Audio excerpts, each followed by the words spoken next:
love the channel and find it useful in becoming a happy retiree. Subscribe today. Good morning. Welcome to Money Matters here on a Sunday morning. We're back to 2 hours. 2 hours of Money Matters to talk about some of the most exciting topics that I can think about all year long. We save them for the end of the year as we go into 2018 with the potential for a tax bill to be done. We told you this summer when there was all the fodder about, well, the Republicans can't get anything passed. They can't do health care. There's no way they're going to be able to do tax reform. Yet here we are with a consensus in Congress with enough votes, it seems, as of Friday. All they have to do this week is go through with the final vote, get it to the president's desk. That could all be happening this week. And what does that mean for markets? Another grind higher.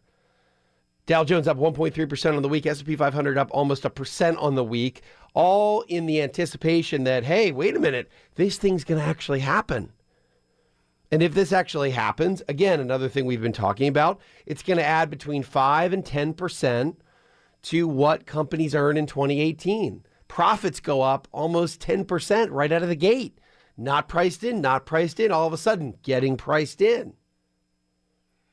UBS strategists this week talked about it in Barron's, thinking S&P 500 earnings going up 7 to 9%. We've been saying that for a half a year now, and the market's finally sniffing that out and moving higher.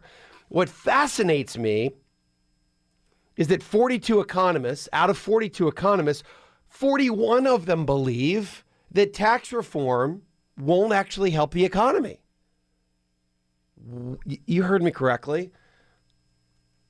Out of 42 economists, 41 of them think that this bill isn't going to do anything for the economy. Have they looked at what happened in 2003 when we got arguably a much smaller tax cut?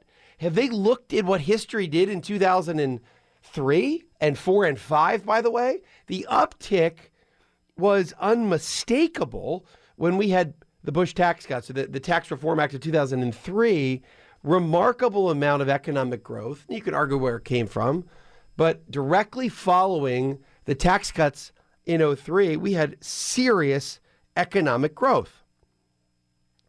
These are the two topics. So we're going to talk about that today. We're going to also talk about probably the best research conference I've been at all year.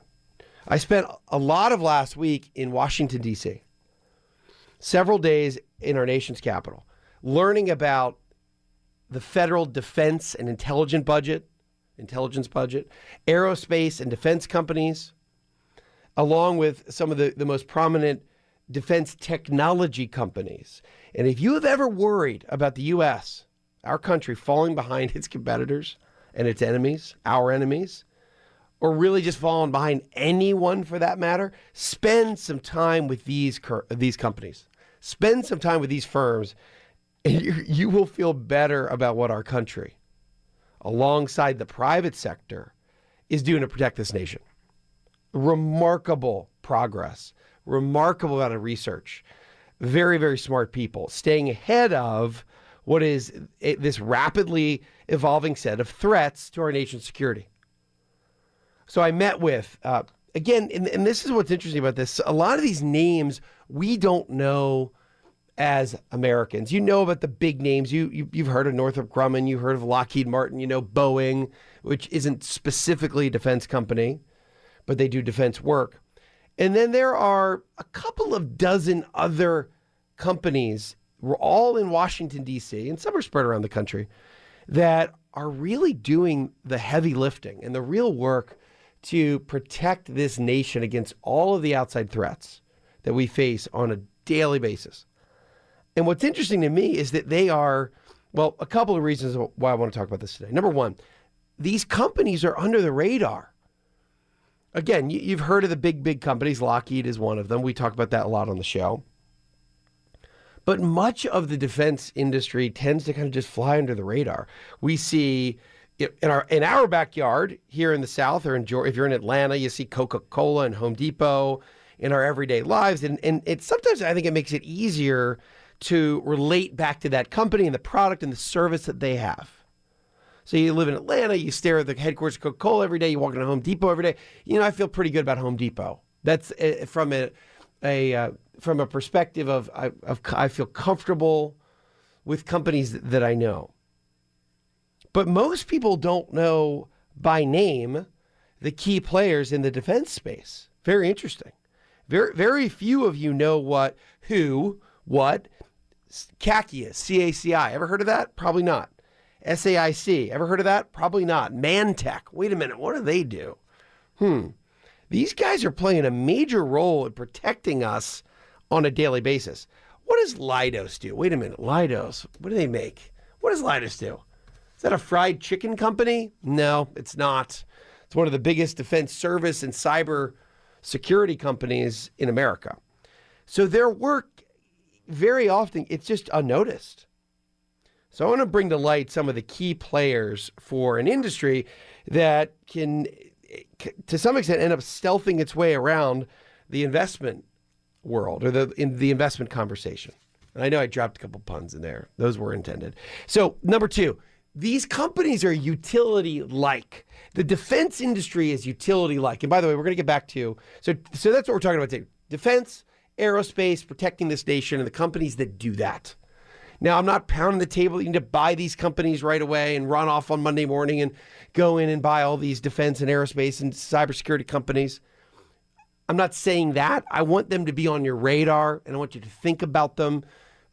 Sure, if you feel as though they fit for you, you go do some research. You ask your advisor if these might make sense. But I want to get these on your radar. I want to also talk about what I think this tax reform bill will do to the economy.